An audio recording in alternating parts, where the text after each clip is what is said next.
Venture Café Presents. I'm Christine Dunn, and we are at Venture Café's Female Founders Night, and we're speaking here tonight with Danielle Olson, who's one of the panelist speakers at the event tonight. Now, by day, she's a program manager at Microsoft, but she also runs a group called Gique, spelled Gique, which works with students in the Boston area to learn about STEAM, not just STEM. So tell us a little bit about Gique. Absolutely. So the reason that Gique was created is because growing up, I always felt like I was at odds with had to choose between my artistic and creative side and that more technical, rigorous science and mathematics side. But really what I found when I ended up going to MIT and studying engineering was that engineering and science is very much a creative field. And I wanted to showcase that to youth in the greater Boston area to eventually hopefully inspire them to become the next generation of leaders, thinkers, makers, using STEAM to change the world around them.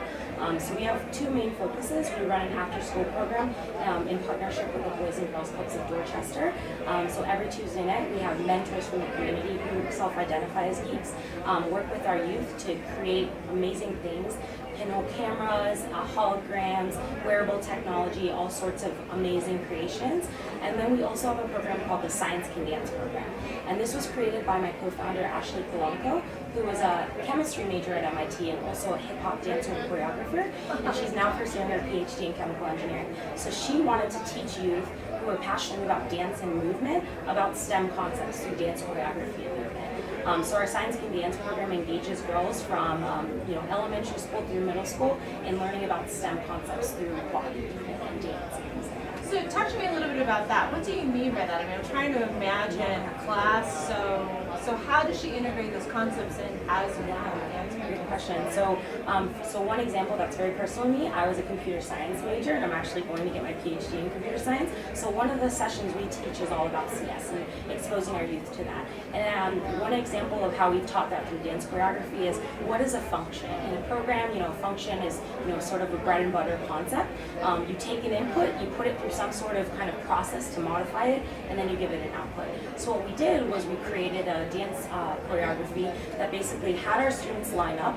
One person simulated the input, the rest of the girls simulated the function, actually doing something with that input, and output was one other girl jumping in the air basically saying the function is done, this is the output of it. And basically that ended up enabling them to break down that concept and really remember it, so because through that body movement, through that repetition, they're able to take a concept and really kind of integrate it into something that is memorable and associated as well with a song that's popular and maybe heard on the radio or something. Well, and I would think also learn how to innovate off of it, because then they can innovate off of that process in order to see how you can bring different elements in. Absolutely.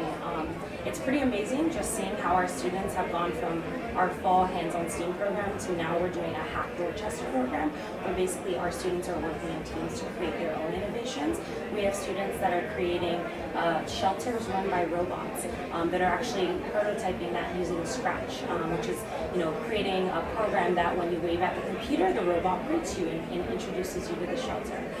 We have another team who's building a vending machine that provides first aid kits to people that might fall and scratch their knees by train stations in the Boston area. So all of these skills in STEAM, we're actually witnessing our students taking problems from their everyday lives, things that they're experts at, their daily day-to-days, and actually using STEAM concepts to solve those problems, which is really amazing. So how many students are you working with right now? So at the Boys and Girls Club of Dorchester, we have a class of 15 students, grade 4 through 8, that have been with us since last September, so it's a year-long program. And that pilot program is giving us the skills that we think are going to help us be successful when we scale out to additional sites. And then through our Science Can Dance program, we've reached students across the country. So we have students in the Bay Area that have experienced the Science Can Dance program. We're trying to bring it to Lowell, Massachusetts, and other locations. We're going to be at the Cambridge Science Festival as well. And that's reached hundreds of students across the nation. So do you reach out to different locations then? Is it like a one-day program, or how does it work? Yeah, so we have different organizations that reach out to us, and then we'll also reach out to other organizations. But basically, it's a day-long program where basically we have a keynote speaker that sort of inspires them of how dance can relate to science and technology. Then they go into their breakout sessions where they'll say, I'm interested in chemistry and cancer biology, or I'm interested in computer science and material science. They'll go to 2 sessions where they'll learn a STEM lesson, and then they'll pair that with a dance choreography that's going to actually help them sort of drill down those concepts. Then we have a lunch panel where they meet with current scientists and engineers who are also dancers and choreographers. And at the end of the day, their parents and guardians come, and then they can showcase what they've learned to them and perform their choreography. And how many volunteers do you have? Oh, our volunteer base is, I think it's about 60 people at this point. But we have folks that are full-time employees. We have folks who are college students. We even have folks that are, retired that, help out with curriculum development and running programs as well.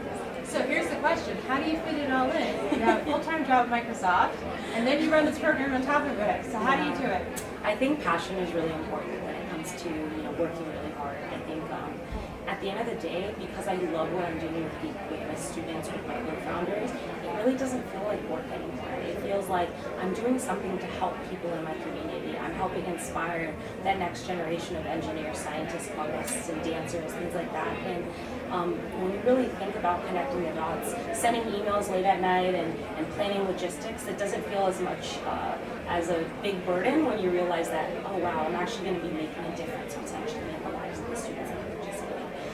So for me, it's a lot of staying on top of my calendar and a lot of just remembering why I started.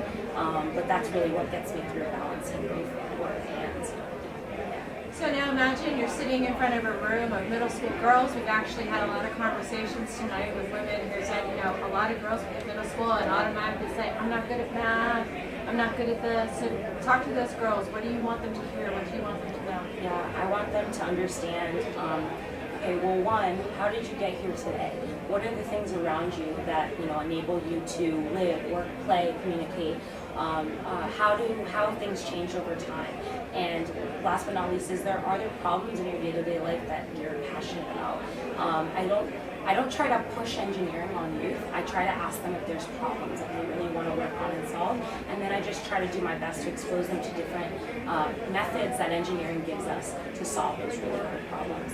So at the end of the day, I don't think the question is, what do you want to be when you grow up? And that should necessarily be engineer or scientist. It's, how do you want to make the world a better place? What is that impact you want to have? What problems do you want to solve? And can engineering and science fit into that picture? And at the end of the day, I think a lot of times the answer is yes, it absolutely can. That's great, Danielle. Thank you so much. For the Venture Café Presents, I'm Christine Dunn.